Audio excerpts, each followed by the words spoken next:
Hello drama lovers, Alauddin কি সত্যি মানসিক ভারসাম্য হারিয়ে ফেলেছে, নাকি সে ইচ্ছা করে পাগলামির অভিনয় করছে?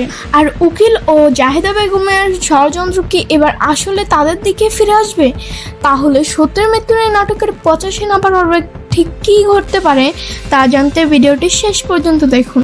আর আপনারা যারা এখন আমাদের চ্যানেলটি সাবস্ক্রাইব করেননি তারা অবশ্যই ভিডিওটিতে একটি লাইক দিয়ে চ্যানেলটিকে সাবস্ক্রাইব করে পাশে থাকা বেল আইকনটি অন করে দিন। তো গাইস, গত 84 নম্বর পর্বে আমরা দেখেছি সালাউদ্দিন অর্থাৎ মুগ্ধকে নিয়ে পুরো পরিবার বেশ উদ্বিগ্ন।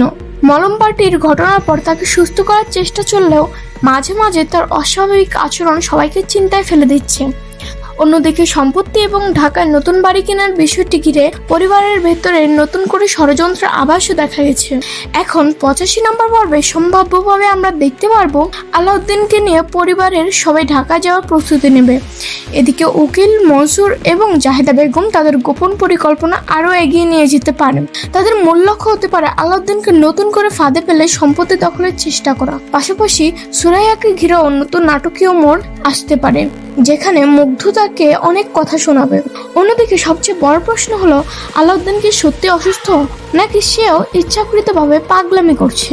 আমার ধারণা আগামী পর্বে সে হয়তো নিজের এই অভিনয়ের আড়ালে ষড়যন্ত্রকারীদের আসল মুখ উন্মোচনের চেষ্টা করবে। এমনও হতে পারে উকিল মনসুর নিজের পাতা ফাঁদে আটকে যাবে।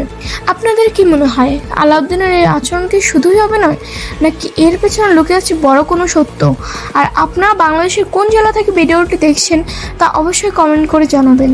তো গাইস, সত্যের মৃত্যু নিয়ে নাটকের 85 নম্বর পর্ব রিলিজ করা হবে 6 আগস্ট দুপুর 2টায় শুধুমাত্র ইগল ড্রামা সিরিজ ইউটিউব চ্যানেলে। তাই দারুণ এই পর্বটি একদম মিস করবেন না। আজকের ভিডিও এই পর্যন্তই। সবাই ভালো থাকবেন, সুস্থ থাকবেন। আল্লাহ হাফেজ।